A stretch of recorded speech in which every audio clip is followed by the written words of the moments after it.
Shalom, selamat pagi jemaat yang dikasihi Tuhan. Kiranya damai sukacita Tuhan selalu melimpah dalam kehidupan kita. Haleluya, hari ini saya akan menyampaikan renungan dengan judul Firman Tuhan Mengubah Kehidupan.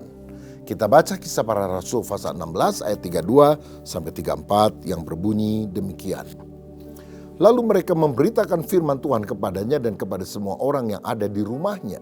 Pada jam itu juga kepala penjara itu membawa mereka dan membasuh bilur mereka. Seketika itu juga ia dan keluarganya memberi diri dibaptis.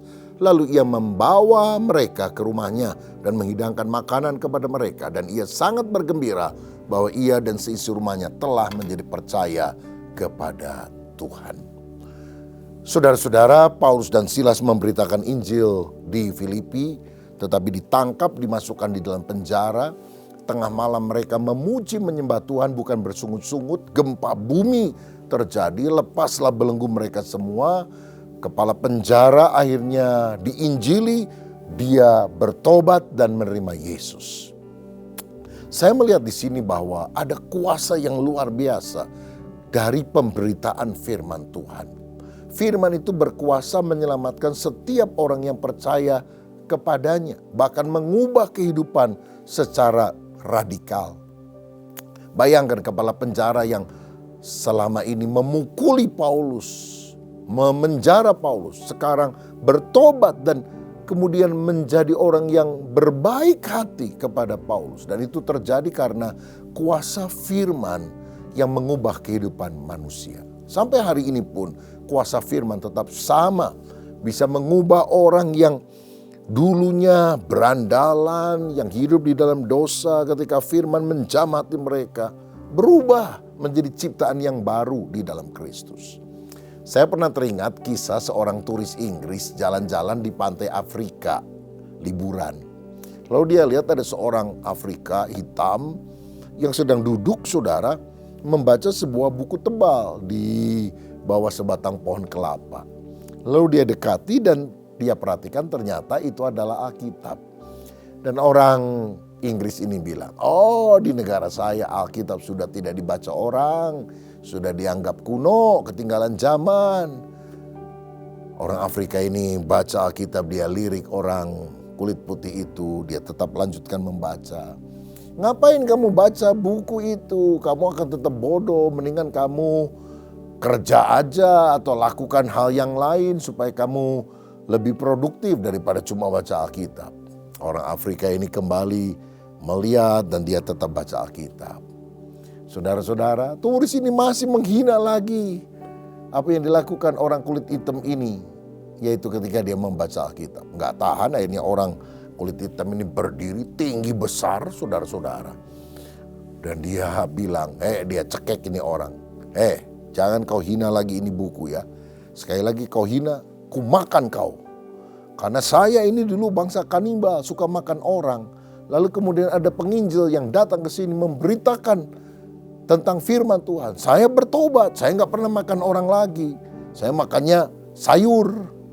Kamu hina-hina buku ini, ku makan juga kau, katanya. Turis ini kabur, saudara-saudara. Ya, itulah kuasa firman yang sanggup mengubah hidup manusia.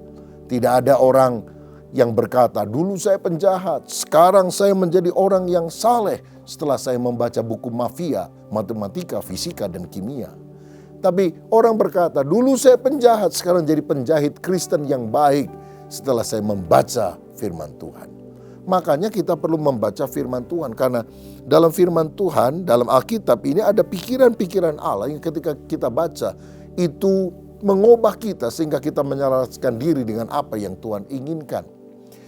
Dan setelah firman disampaikan kepada kepala penjara itu, percayalah kepada Yesus, engkau akan selamat, engkau dan seisi keluargamu akan selamat.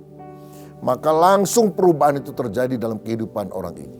Mereka, yaitu Paulus dan Silas yang luka-luka, dibasuh bilurnya oleh kepala penjara dan anak buahnya. Dan seketika itu juga mereka memberi diri dibaptis, kepala penjara dan keluarganya.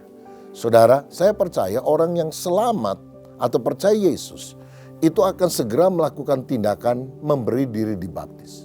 Mereka tidak menunda-nunda, mereka segera memberi diri dibaptis. Ada banyak orang bilang, oh ya saya tahu baptisan itu penting, tapi nanti sajalah, kan masih banyak waktu. Menunda-nunda untuk taat sama dengan tidak taat. Dan itu bahaya saudara, karena waktu bukan punya kita. Selagi kita ada kesempatan untuk bisa menerima baptisan sebagai tanda pertobatan dan percaya kepada Yesus, kita harus segera melakukannya. Karena siasat iblis adalah mengulur-ngulur waktu. Siasat iblis adalah berkata, kalau bisa nanti saja. Ya, jadi setan itu ngomongnya gini, ke gereja itu bagus, dibaptis itu bagus, pelayanan itu bagus. Tapi nggak usah sekarang, nanti saja. Sekarang puas-puasin dulu hidup di dalam nafsu. Nanti aja kalau udah tua baru memberi diri dibaptis. Saudara, dan banyak orang menunda dan akhirnya kesempatan itu tidak pernah datang. Makanya kalau saudara mau bertobat, bertobat sekarang. Beri dirimu kepada Tuhan sekarang, dibaptis, melayani Tuhan. Dan Alkitab berkata setelah mereka dibaptis, mereka menghidangkan makanan kepada Paulus dan Silas. Artinya apa? Ada perubahan hidup. Setelah percaya, setelah dibaptis, mereka menunjukkan kemurahan hati. Jadi generous, jadi murah hati. Saya juga percaya orang yang hidupnya dijamah oleh kuasa firman akan murah hati, menolong orang lain, menunjukkan kasih kepada sesama. Hati yang bertobat hanya Tuhan yang lihat, tapi buah pertobatan harus bisa dilihat oleh orang lain. Iman tanpa perbuatan pada hakikatnya adalah mati. Tetapi iman itu akan makin nyata ketika kita nyatakan dalam perbuatan yang baik. Dan selanjutnya dikatakan mereka sangat gembira karena dia dan keluarganya percaya kepada Allah. Ya, memang selalu ada sukacita ketika kita menerima Kristus. Ketika kita sungguh-sungguh berjalan di dalam kebenaran. Saudara sekalian, biarlah firman Tuhan juga mengubah hidup kita menjadi baru. Dan biarlah kita selalu mengalami sukacita ilahi di luar akal budi kita. Karena firman Tuhan itu yang selalu kita baca, kita renungkan. Dan hidup kita selalu menjadi ciptaan baru di dalam Dia. Kiranya ada sukacita Tuhan mengalir dalam hidup saudara. Siapa di antara saudara yang hari ini sedang mengalami masalah, pergumulan, ayo kita berdoa bersama. Bapa Surgawi, kami percaya Engkau Allah yang berkuasa, firman-Mu sanggup mengubah hidup kami menjadi baru. Dan kalau kami sudah bertobat, biar hidup kami berubah ya Tuhan. Kami segera dibaptis, kami melayani Tuhan. Kami menunjukkan perbuatan yang baik, supaya kami sungguh-sungguh membalas kasih Allah yang luar biasa dalam hidup kami. Hamba berdoa kalau ada di antara umat-Mu yang berdoa untuk anggota keluarganya yang sakit, atau anaknya yang sedang ada pergumulan untuk studinya, untuk pekerjaannya. Kalau ada di antara kami yang sedang mengalami tekanan-tekanan sehingga stres, demi nama Yesus, tangan Tuhan menjamah. Bahkan kalau ada anakmu yang mengikuti program ini di rumah sakit atau terbaring di rumah karena sakit, dalam nama Yesus, kekuatan, kesehatan, kesembuhan, hamba mohonkan bagi anak-anakmu. Karena kami percaya Yesus tidak pernah berubah dulu, hari ini, sampai selamanya. Berkat-Mu atas kami dalam nama Yesus. Haleluya. Amin. Tuhan Yesus memberkati.